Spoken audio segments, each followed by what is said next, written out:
Hello students, आज एक नया अध्याय लेकर नई क्लास में फिर से हाजिर हैं।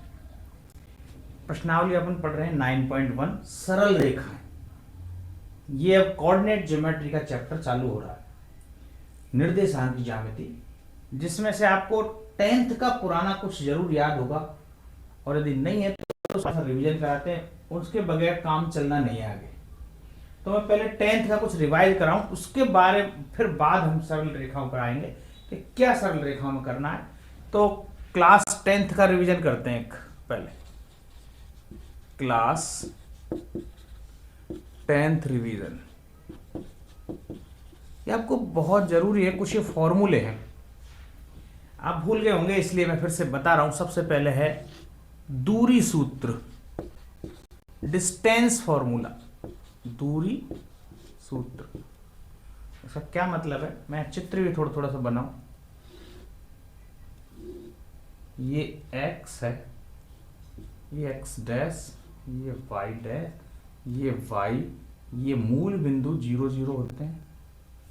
अब मान लो कोई पॉइंट P है यहाँ, कोई पॉइंट Q है यहाँ, और इसके निर्देशांक है x1 y1, और इसके निर्देशांक है x2 y2। मान लो कोई PQ दो बिंदु हैं, एक लाइन बनी हुई है ऐसे रेखा, और उनके निर्देशांक दे रखे हैं। यदि इनकी बीच की दूरी ज्ञात करनी हो तो कैसे करते हैं? दूरी सूत्र वो क्या है, PQ बराबर under root x2 minus x1 का square plus y2 minus y1 का स्क्वायर। ऐसे हम दूरी सूत्र निकालते थे, अपने 10th में पढ़ा है। और इसमें ये चीज ध्यान रखना, जरूर नहीं बुक में ऐसे दे रखा हो, आप इसको ऐसे भी लिख सकते हो, या x1 माइनस x2 का square plus y1 minus y2। इससे कोई फर्क नहीं पड़ेगा, क्योंकि माइनस माइनस कॉमन लिया दोनों में, तो ये वापस स्क्वायर करने पर वही चीज आ जाएगी। पर ऑर्डर सेम घटाना है, 1 में से 2 घटाना है तो यहाँ भी 1 में से 2, यहाँ यदि 2 में से 1 घटाना है तो 2 में से 1 घटाना है। ऐसा नहीं एक बार तो 1 में से घटा दिया, एक बार 2 में से, ऐसा नहीं चलेगा। अदरवाइज ये सिस्टम, ये दूरी सूत्र है 10th का पढ़ा हुआ है, ये आपको जरूर आना चाहिए। दूसरा एक फॉर्मूला आपको याद होगा, सेक्शन फॉर्मूला, अंतः विभाजन सूत्र, अंतः विभाजन सूत्र।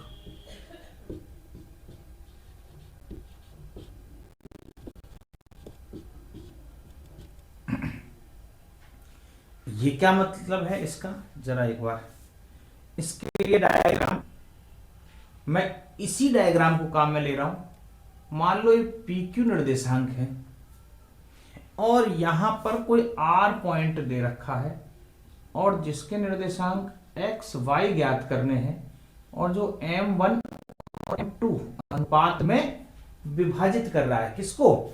इस PQ को। या PR और RQ दो भागों में बट रहा है, जिसका रेशो दे दिया m1 और m2। तो हम इससे ये बीच में जो R बिंदु है, इसके निर्देशांक कैसे निकालेंगे, वो चीज। तो बिंदु R के निर्देशांक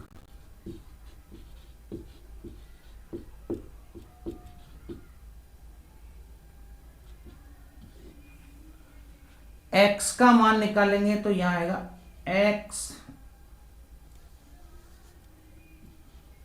m1 x2 m2 x1 बटे m1 प्लस m2, ये x के निर्देशांक हुए। y का m1 y2 plus m2 y1 बटे m1 प्लस ये y का निर्देशांक। मतलब इस R के यदि हमें निर्देशांक निकालने हैं तो m1 x2, याद करने का तरीका फॉर्मूला आपको फिर से बता दूं।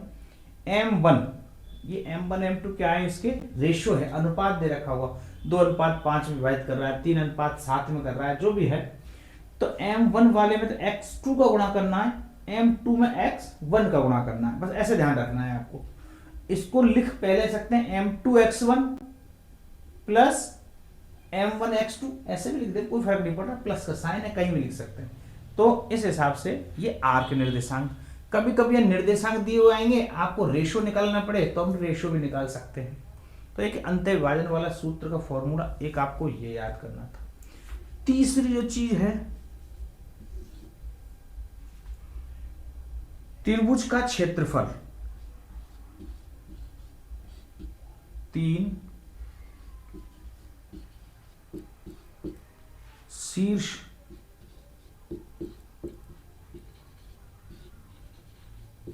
बिंदुओं के निर्देशांक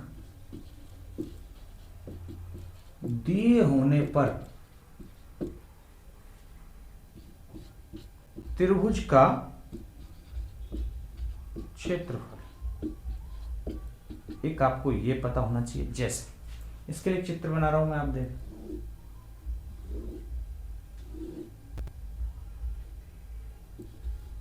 ए बी सी, ये त्रिभुज है, और इस ए के निर्देशांक दे रखे हैं x1 y1, बी के दे रखे हैं x2 y2, सी के दे रखे हैं x3 y3। ये 3 इनके शीर्ष के निर्देशांक हैं। और ऐसा पूछा जाए त्रिभुज का क्षेत्रफल बताओ, तो त्रिभुज का क्षेत्रफल कैसे निकालते हैं, 1/2 मोड, मोड का साइन है ये, x1 y2 minus y3 plus x2 y3 minus y1 plus x3 y1 minus y2 और मोड। ये मोड क्यों लगा रखा है आप समझ रहे हो, इनके निर्देशांक हो सकता है नेगेटिव वैल्यू आ जाए कहीं पर, ये क्षेत्रफल हम तो एरिया कभी भी नेगेटिव हो नहीं सकता, इसलिए मोड लगा हुआ है। तो ये हमेशा ये जो बीच में मान आएगा पॉजिटिव होगा, और उसमें 2 का भाग लगा देंगे, जो भी मान आएगा वो त्रिभुज का क्षेत्रफल। ये कक्षा 10th का था, पिछले साल सिलेबस में आपके एनसीईआरटी में से हटा दिया गया था, उससे पहले ये था, तो आपको याद रखना है ये भी यहाँ काम आ सकता है। और क्या चीज है, एक है 3 बिंदुओं की संरेखता का नियम, वो भी अपन को एक बार देख लेते हैं। मैं थोड़े डायग्राम आपके सामने मिटा देता हूं, और वो भी अपन उसका फॉर्मूला, संरेखता क्या होती है, कॉलोनियल।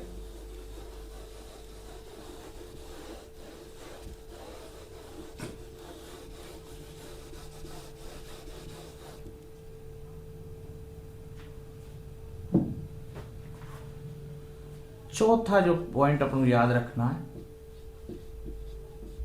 3 बिंदुओं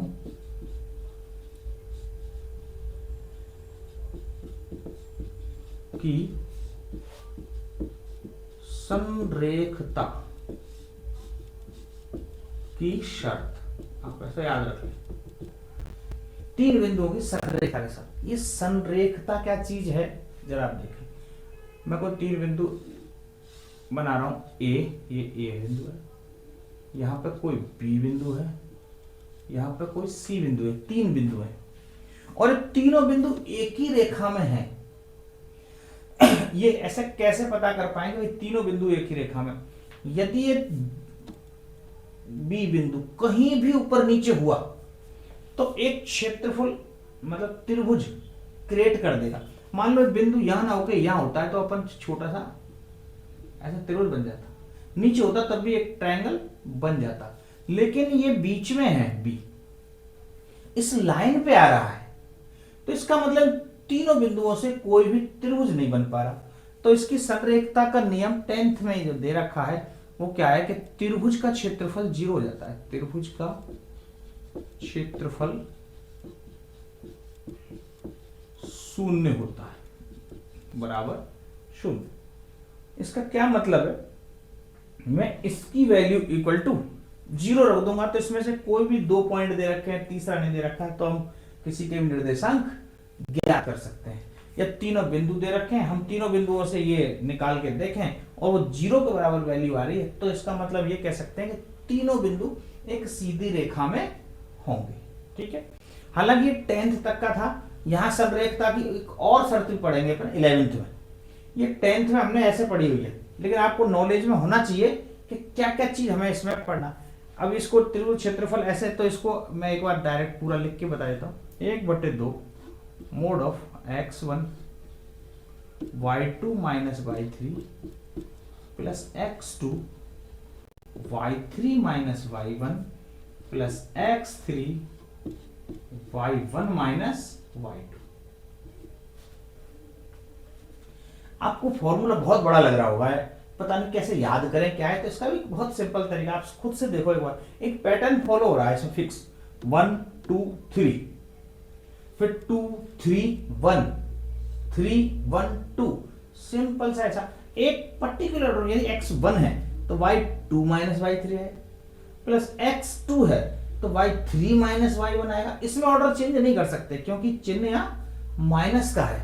आप 3 माइनस 2 या ऐसे हर कुछ भी नहीं लिख सकते, यहां हम लिख सकते हैं कुछ भी दोनों में से, पर दोनों में घटाना पड़ेगा, है ना। लेकिन यहां पर ऐसा नहीं कर सकते, ये ध्यान रखना, ठीक है। और यहां इसलिए कर सकते हैं क्योंकि उस माइनस का जो हम ले रहे हैं वो स्क्वायर हो रहा है, तो पॉजिटिव बन के आ रहा है। यहां पर स्क्वायर नहीं लग रहा है, यदि यहां स्क्वायर लग रहा होता तो फिर हम कुछ भी लिख सकते थे, तो ये भी आपको समझना है। तो ऐसे करके आपको एक फॉर्मूला याद रखना है जो कि बराबर क्या आएगा, ये 0 के।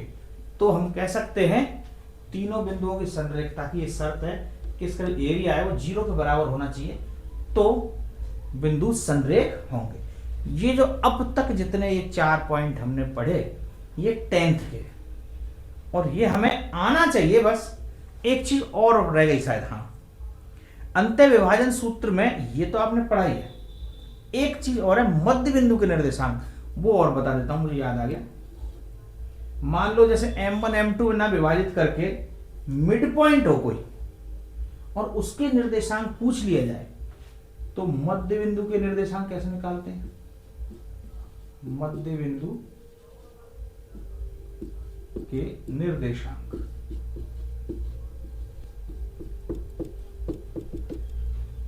मध्य बिंदु के निर्देशांक मैं आपको यहीं पे बना देता हूं।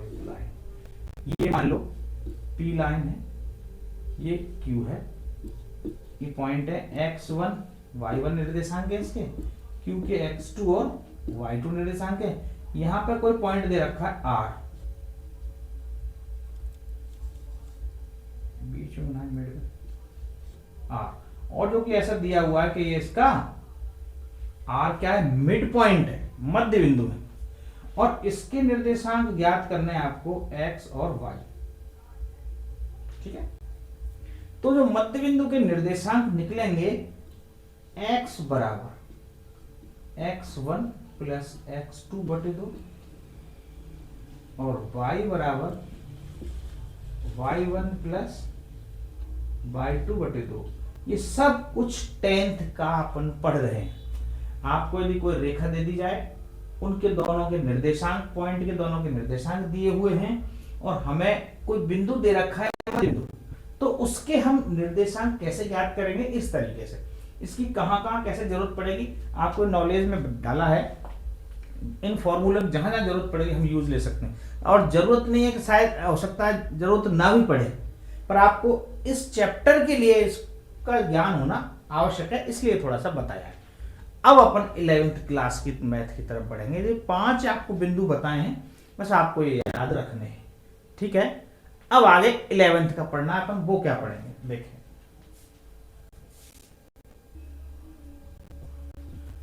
अब अपन 11th का स्टार्ट करने वाले हैं, तो सबसे पहले नया क्या चीज पढ़ेंगे हम, रेखा की ढाल। ये क्या होती है, जिसको कि प्रवणता भी कहते हैं। 11th में ज्यादातर ढाल का प्रयोग किया गया नाम का, फिर 12th में भी है ये, वहां प्रवणता बोला जाएगा, ज्यादातर यूज प्रवणता का है। बाकी ये एक ही बात है, ढाल और प्रवणता। इंग्लिश में इसको स्लोप कहते हैं। ये कैसे निकालते हैं, क्या चीज है, जरा एक बार देखें। तो पहले एक डायग्राम बनाते हैं। ये x अक्ष हो गया आपका, ये वाई अक्ष हो गया, यहां आपका ये मूल बिंदु है। अब कोई भी एक रेखा कैसी भी कहीं से खींच दो किसी भी हिसाब से, मान लो ऐसे हमने कोई रेखा खींच दी, एक रेखा, तो यदि जो रेखा खींचेंगे और इस एक्स अक्ष के साथ जो कोण बना रही है, ठीक है, एक्स अक्ष के साथ जो कोण बन रहा है, और आप कहोगे एक्स अक्ष के साथ तो सर इधर भी बन रहा है, ये भी तो एक्स अक्ष के साथ है, लेकिन तो ध्यान रखना है एंटी क्लॉकवाइज, इसलिए इसको काउंट नहीं करना। ये तो क्लॉकवाइज होगा एंगल, और एंटी क्लॉकवाइज जो कोण बन रहा है, हमने अक्सर भी, आप जब भी देखोगे हम एंटी क्लॉकवाइज ही रीडिंग करते हैं कोण की, कभी भी ऐसे क्लॉकवाइज रीडिंग नहीं करते, ठीक है। यदि ऐसी कोई लाइन खींची हुई है कहीं भी, तो हमें पता है ये 60 डिग्री है, ये 120 डिग्री है, ठीक है।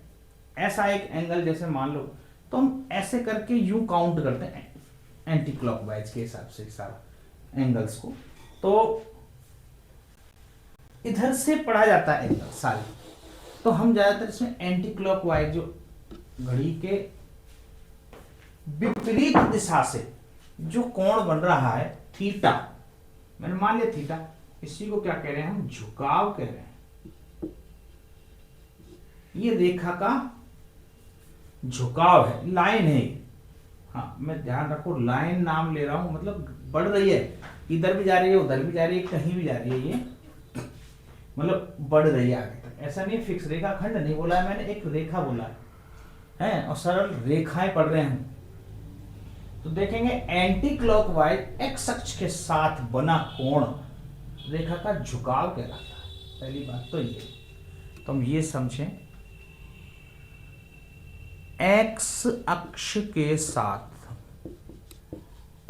अपन सबसे पहले इसका इंट्रोडक्शन पढ़ रहे हैं, अभी सवालों की तरफ बहुत लेट जाएंगे, पहले आपको जब तक ये पता चलेगा तब सवाल आएंगे। एक्स अक्ष के साथ रेखा द्वारा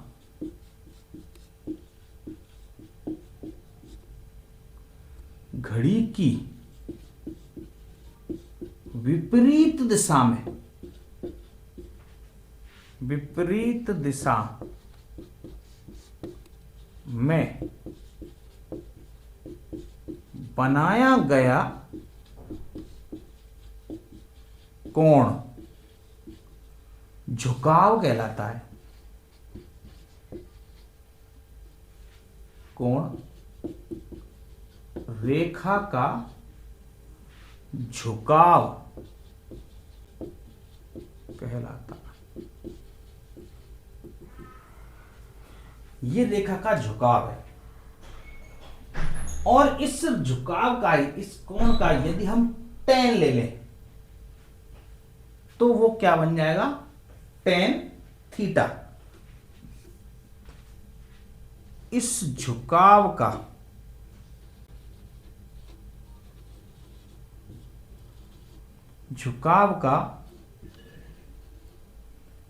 tan ही रेखा की ढाल या प्रवणता अर्थात स्लोप, कुछ भी कहो, रेखा की ढाल प्रवणता कहलाती है। बहुत धीरे धीरे पढ़ रहे हैं, आराम से, आपको चीजें सारी समझ में आनी चाहिए। कहलाती है जिसे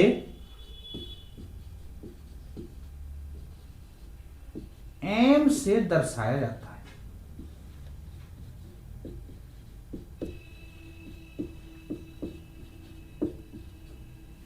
एम से दर्शाया जाता है इसे, तो इसका मतलब एम बराबर tan थीटा। एम कैपिटल नहीं है, स्मॉल एम यूज रहते हैं इसमें, स्मॉल एम, आपको लग ऐसा रहा होगा मैंने स्मॉल ही बनाया है। एम बराबर tan थीटा तो ये m से दर्शाया जाता है किसको, इस ढाल को। यदि इस झुकाव थीटा का मैं tan ले लूं तो ये क्या बन जाएगी, इसका ढाल बन जाएगी, इसकी प्रवणता बन जाएगी। तो जो रेखा की ढाल है वो आपको समझ आया, ऐसे ढाल निकलती है। अब बिंदु ये है कि मान लो ये तो कोण दे दिया तो हमने थीटा निकाल लिया। यदि कोण दिया ही नहीं हो और कुछ निर्देशांक दे रखे हो रेखा के, क्या तब भी ढाल निकाला जा सकता है? तो अब उस पर फोकस करते हैं अपन। तो अगला बिंदु क्या है इसमें, रेखा के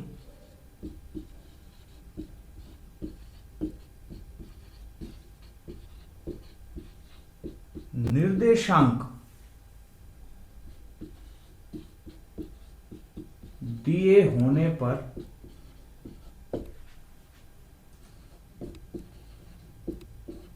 रेखा की ढाल।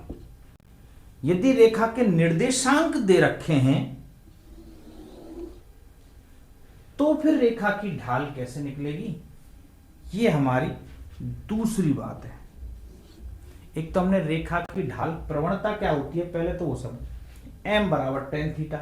इस झुकाव जो कोण बना रही है, झुकाव आप समझ रहे हैं, रेखा का झुकाव, ये कोण जितना कोण बन रहा है ये रेखा का झुकाव है, किसके साथ, x अक्ष के साथ। ऐसा कभी नहीं होगा मान लो यूं है तो भाई ये y अक्ष के साथ कितना कोण बन रहा है ये इसका झुकाव हो जाए, बिल्कुल नहीं होगा। इसको आगे बढ़ाना ही पड़ेगा और x अक्ष पे जो झुकाव आ रहा है वो ही इसकी प्रवणता हुई। y अक्ष के साथ कोई लेना देना नहीं है, कहीं y अक्ष के साथ कोण कितना बन रहा है वो भी निकाल लें, ऐसा नहीं। x अक्ष के साथ ऐसा क्यों है, इसके पीछे कारण ये है क्योंकि झुकाव हॉरिजॉन्टल साइड से होगा। x अक्ष एक हॉरिजॉन्टल अक्ष होता है और ये y अक्ष वर्टिकल अक्ष होता है, ठीक है। तो रेखा के निर्देशांक दिए होने पर रेखा की ढाल, मान लो थीटा नहीं दे रखा हो, निर्देशांक दे दिया हूं, जैसे मैं आपको यहां इस रेखा के यहां एक पॉइंट बना दिया P, यहां एक पॉइंट बना दिया Q। पॉइंट थोड़ा ऊपर नीचे बनाते हैं, चलो ऐसे आपको समझ नहीं आएगा, एक मिनट नीचे बना दिया मैंने पॉइंट, बड़ी बनाता हूं इसी चित्र में थोड़ा सा बड़ा करते हैं, नीचे से भी काम चल जाएगा कर चलने को। यहां पे पॉइंट बनाया मैंने Q और यहां पर पॉइंट बनाया मैंने P। इसके निर्देशांक हैं x2 y2, इसके निर्देशांक हैं x1 y1, ऐसा बोला है। मान लो रेखा है, इस पर कोई दो बिंदु है PQ और ये कोण जो थीटा है ये नहीं दिया हुआ, ठीक है, ये कोण मेरे पास नहीं दे रखा। अब ऐसी स्थिति है और फिर पूछिए भैया अब इसकी ढाल बताओ कैसे निकलेगी, तो आप देखोगे कैसे इसकी ढाल निकालें, क्या सिस्टम है। हमने तो ढाल पढ़ा है m बराबर tan थीटा, यहां तो कोई थीटा मीटा ही नहीं दे रखा। तो जरा हम थोड़ी सी कार्यस्तानी करते हैं इसमें। क्या कार्यस्तानी करेंगे अपने हिसाब से, यहां से एक डॉट लाइन डालते हैं अपने x अक्ष पे और एक इस P से शुरू करते हैं। ऐसा क्यों किया है जरा मैं, तो आप देखोगे PQ, इस पॉइंट को नाम दे दूंगा R। ये PQR जो है एक राइट एंगल ट्राइंगल हमें दिखाई देगा, ये राइट एंगल ट्राइंगल है। अब ये मान लें, हालांकि इसमें थीटा दिया हुआ नहीं है, लेकिन मैं मान लूंगा इसका कोण थीटा है, मैंने मान लिया ये थीटा है, दे नहीं रखा। यदि दे रखा होता तो m बराबर tan थीटा, मैं सीधा ही ढाल निकाल देती, रामायणी क्यों करनी पड़ती। पर दिया हुआ नहीं है, पर मैं जबरदस्ती मान रहा हूं कि ये मान लो यहाँ कोण थीटा है। यदि ये थीटा है तो हम देख रहे हैं ये इसके पैरेलल लाइन है और पैरेलल लाइन है तो ये कोण भी थीटा ही होगा, क्योंकि ये एक संगत कोण होगा। दो समांतर रेखा यदि हैं और वो एक तिर्यक रेखा काटे तो ऐसे बनने वाले कोण संगत कोण समान होते हैं। ये आपने पढ़ा होगा 9th में, बहुत बार कई बार आया हो। इससे कई प्रकार के कोण बनते हैं। यहाँ एक रेखाखंड, संगत कोण, एकांतर कोण, अंतः कोण, शीर्षाभिमुख कोण, है ना। इसमें ये शीर्षाभिमुख कोण है, ये दोनों एकांतर कोण है। शीर्षाभिमुख कोण भी बराबर होते हैं, एकांतर कोण भी बराबर होते हैं, और संगत कोण भी बराबर होते हैं। तो ये कैसे हैं? संगत कोण है, ठीक है। तो ये संगत कोण हो गए, और ये आपस में बराबर है भाई थीटा। अब यदि थीटा बराबर है तो पी क्यू आर इस त्रिभुज की बात करेंगे अपन। त्रिभुज पी क्यू, क्यू क्यों आएगा, आर बीच में आएगा, पी आर क्यू में, क्योंकि राइट एंगल ट्राइंगल है, पी आर क्यू में यहां अपन बात करें तो यहां यदि ये थीटा है, यदि ये एंगल थीटा है, तो इसका टेन थीटा निकालें भाई। तो टेन थीटा बराबर क्या होता है, हमने पढ़ा लाल बटे के का में लंब बटे आधा, ये होता है टेन थीटा, तो लंब बटे आधा। इसका लंब कितना है, तो लंब देखेंगे तो क्यू आर, क्योंकि थीटा के सामने वाली भुजा, ये आर क्यू कैसे बोल दो, आधार क्या है पी आर। तो टेन थीटा बराबर तो ये चीज आ रही है। तो यहां पी आर और आर क्यू, जरा इसके मान निकाल के देखें क्या आएगा। आप देखो जरा, क्यू की यहां तक इसका मान क्या है इस पॉइंट का, तो ये बाई पे चल रहे हैं हम, ऊपर किधर चल रहे हैं, बाई की साइड में, और ये जो मान है y2 मान है, क्या मान है y2।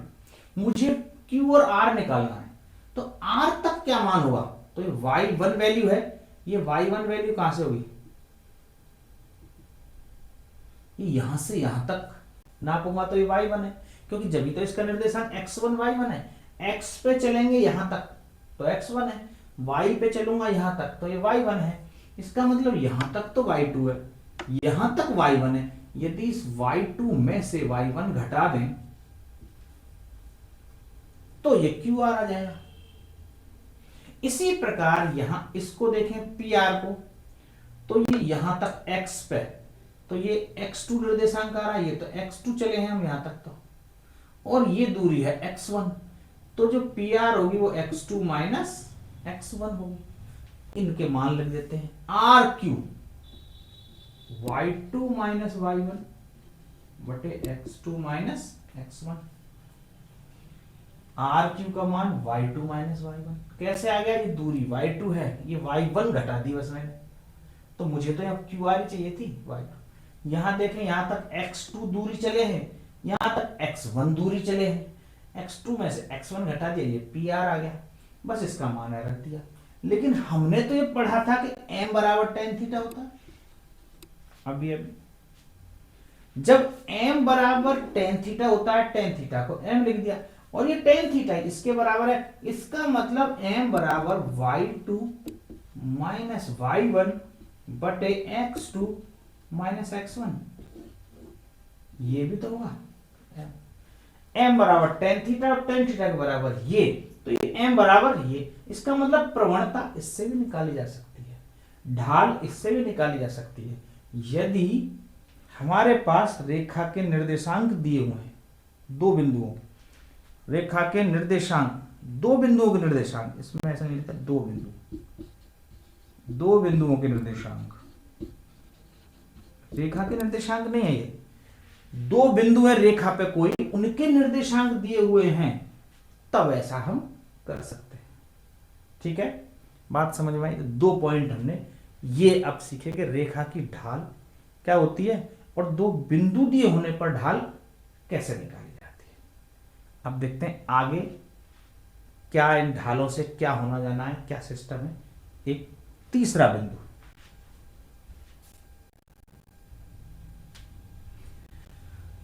अब जो तीसरा पॉइंट है, दो रेखाओं के समांतर एवं लंबवत होने की शर्त। तो समांतर और लंबवत होने की क्या क्या शर्त है, एक बार मैं आपको ये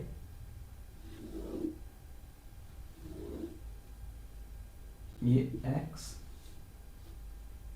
एक्स डैश, ये वाई, ये वाई डैश, ये एक्स बन गए। अब ऐसे करके मैंने अभी एक रेखा खींची थी आपके सामने, है ना, और इस रेखा को नाम दे देते हैं ए बी,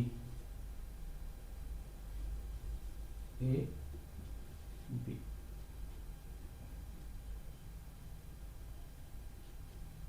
ए बी रेखा नाम दे दी। इसी के जस्ट कोई समांतर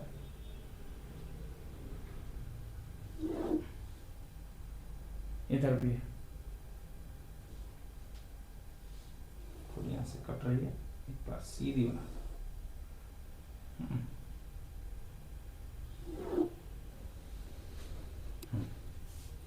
ये सी पॉइंट है,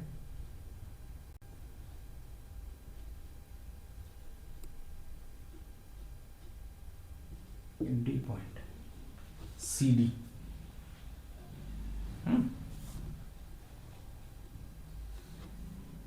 एक ए बी रेखा है, एक सी डी रेखा है, और ये दोनों समांतर हैं, दी हुई हैं।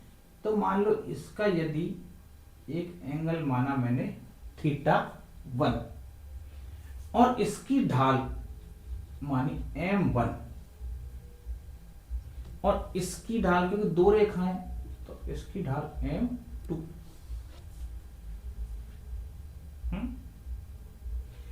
तो ये एक बात बताएं, ये जो θ1 है और ये समांतर रेखा है, तो इस समांतर रेखाओं को फिर से कोई तिर्यक रेखा कट रही है। ये यदि कोण मान लो θ2 है, लेकिन चूंकि θ1 और θ2 तो दोनों बराबर होंगे, समांतर रेखाओं को एक तिर्यक रेखा काट रही है। क्यों बराबर होंगे, अब मैं यहां आपको बताता हूं, पहले जो सिस्टम अभी देख लेते हैं। दिया है, क्या दे रखा है हमारे पास कि जो ए बी है ये पैरेलल है सी डी के, ये चीज दे रखी है भाई। ए बी सी डी दो पैरेलल लाइन है, समांतर रेखा। हम पहली शर्त प्रूव कर रहे हैं, दो रेखाओं के समांतर होने की शर्त फर्स्ट। ठीक है, मैं पहले लिख देता हूं, दो, मैंने समांतर लंबवत दोनों लिखी है, तो पहले दो रेखाओं के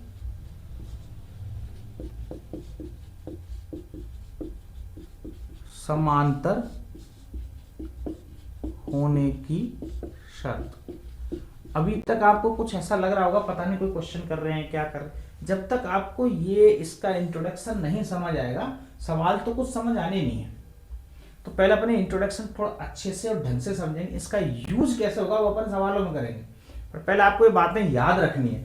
तो दो समांतर रेखा होने की शर्त क्या है, तो दो समांतर रेखाएं, इसका मतलब हमें दे रखा है, ये बात तो दिया है, जो ए बी लाइन है वो पैरेलल है सी डी के,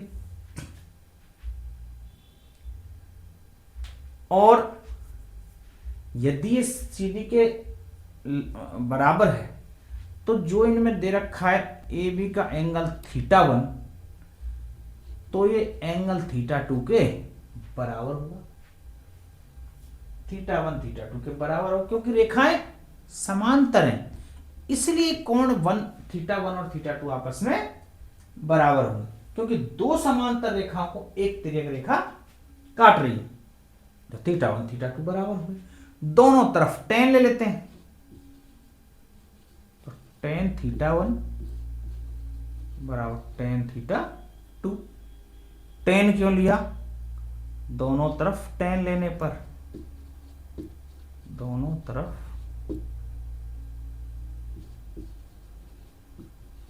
tan लेने पर, दोनों तरफ मैं tan लूंगा तो tan θ1 tan θ2। tan इसलिए लिया क्योंकि जो रेखा की प्रवणता होती है या ढाल होती है, रेखा की ढाल वो tan थीटा होती है, तो इसलिए दोनों तरफ tan ले लिया, तो tan θ1 बराबर tan θ2।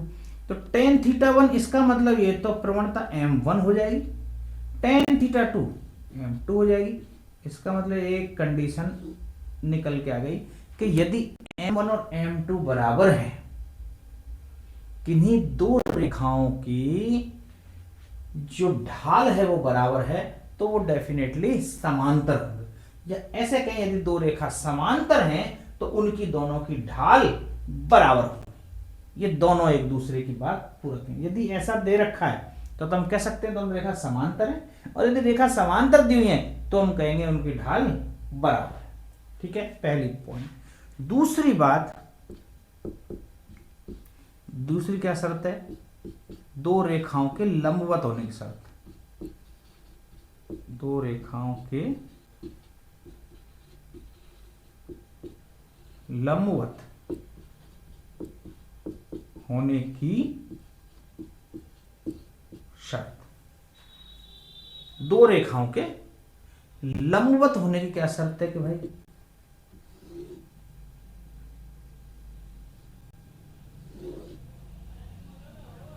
लंबवत होने की शर्त देखते हैं दो रेखाओं के कि क्या होगा यदि ये लंब हो तो यहां पर एक बार जैसे समांतर होने की लिखी हुई है यहीं पर मैं लंबवत बना देता हूं।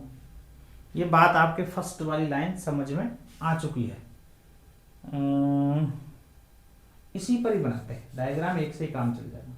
वो आपको समझाने के लिए है चीजें, क्योंकि जगह की शॉर्टेज और सारा अपन इसमें लंबवत बनाना है मेरे को।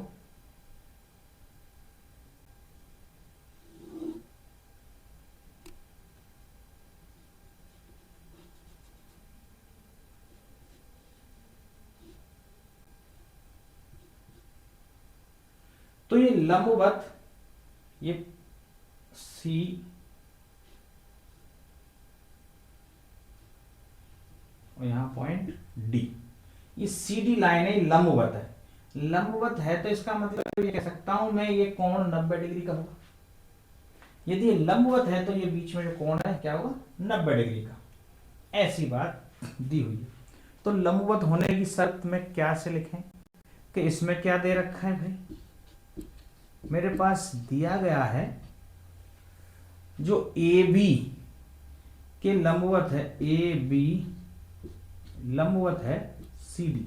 ये लंबवत का साइन है उल्टा टी, मतलब ये एक दूसरे पे लंबवत है, मतलब परपेंडिकुलर है। तो एक दूसरे परपेंडिकुलर, इसका मतलब 90 डिग्री का कोण बना रही। तो इस पे जैसे मैंने माना θ1 एंगल है, और जो इसका एंगल है वो है θ2, इसका θ2 एंगल। तो दोनों के हमने एंगल ऐसे मान लिए। एक थोड़ी सी कारस्तानी और करते हैं, जो बीच में पॉइंट दिख रहा है मैं इसके कुछ पैरेलल लाइन बनाता हूं एक्स अक्ष के। मैंने एक्स अक्ष के पैरेलल एक लाइन बना दी। यदि आप देखेंगे तो ये वाला एंगल है, यदि ये θ1 है तो क्या ये एंगल θ1 नहीं होगा? जरूर हो, क्योंकि इसके पैरेलल लाइन है और ये तिर्यक रेखा काट रही है, संगत कोण होंगे। तो फिर तो ऐसे इस हिसाब को देखते हुए जब ये पैरेलल लाइन है, यहाँ θ2 है और मैं यहां से यहां इस एंगल को नापूंगा, ये क्या होगा? θ2 होगा पूरा एंगल, ये θ2 होगा। कंफर्म बात है, फिर θ2 होगा ये। तो यहां से आपको क्या चीज मिला? जो मैंने बीच में लंबवत ये बनाया है ना, आप समझ रहे हैं ये क्या है? ये 90 डिग्री का है और ये बात ऐसे दी हुई है। तो दी हुई है इसका मतलब 90 डिग्री और ये θ1, इनका टोटल करूं तो मैं θ2 आना चाहिए। तो यहां से अगली लाइन क्या बनेगी? आप देखें कि 90 प्लस θ1 बराबर क्या है ना? θ2। ये अपन ने निष्कर्ष निकाला है। इस चित्र को देखते हुए आप देखो, इसमें ये चीज दे रखी है 90 प्लस θ1 बराबर θ2। तो 90 को यहीं रहने देते हैं, 90 को यहीं रहने देते हैं, θ1 को उधर भेजते हैं, θ2 माइनस θ1।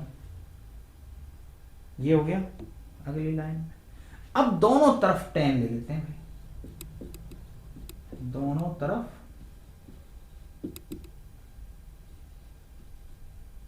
tan लेने पर दोनों तरफ टेन लेंगे तो यहां तो हो जाएगा टेन 90 और इधर हो जाएगा टेन थीटा 2 माइनस थीटा 1। अब थीटा 2 माइनस थीटा 1 मैं यहां पर लिख देता हूं, एक फॉर्मूला है टेन ए माइनस बी बराबर क्या होता है ten a minus ten b 1 plus ten a ten b. ये तीसरे चैप्टर का फॉर्मूला है जो मैंने अभी वीडियो में डाले नहीं है, क्योंकि मैंने ये वीडियो अभी दिवाली से स्टार्ट किया आपको बनाने, तो इसलिए भी महीने भर हुआ है। तो मैंने 5वें 6वें चैप्टर से स्टार्ट किया है डालना। मैं तीसरा चैप्टर भी आपको पूरा पढ़ाऊंगा ढंग से, तब उसमें आपको बेहतरीन पूरे समझ में आएगा ट्रिग्नोमेट्री। ये ट्रिग्नोमेट्री का फॉर्मूला है तीसरा चैप्टर। तो तीसरे चैप्टर में ये यहां से हम इसको यूज कर रहे हैं। Tan theta 2 minus tan theta 1 का क्या बनेगा, तो tan theta 2 minus tan theta 1 बटे 1 plus tan theta 1 into tan theta 2 और बराबर में टेन 90। टेन 90 का मान क्या होता है इन्फिनिटी, जिसको अपन क्या लिखते हैं 1/0। ये इन्फिनिटी को लिखा जाता है। टेन 90 का मान 1/0। तो क्रॉस मल्टीप्लाई करें, इसका गुणा 1 से करेंगे तो पूरी संख्या आ जाएगी, लेकिन इस पूरे का गुणा 0 से करेंगे तो ये 0।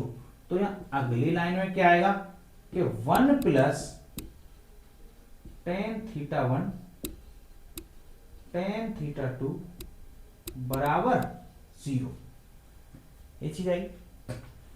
तो इसका मतलब क्या हुआ, टेन थीटा 1 टेन थीटा 2 बराबर -1 और टेन थीटा 1 थीटा 2 क्या है, ये टेन थीटा 1 m1 है, इसकी प्रवणता टेन थीटा 2 m2 है बराबर -1। ये दूसरी शर्त निकल के आई। दो रेखाओं के लंबवत होने की शर्त, यदि दोनों की प्रवणताओं का गुणनफल या ढाल का गुणनफल -1 है तो वो दोनों रेखाएं लंबवत होंगी। ये बात पता चले। या फिर ऐसा कहीं दिया हुआ दिख जाए आपको तो हम कह सकते हैं कि m1 m2 -1 दे रखा है तो वो दोनों रेखाएं लंबवत होंगी, दोनों ही इसके एक दूसरे के पूरक है।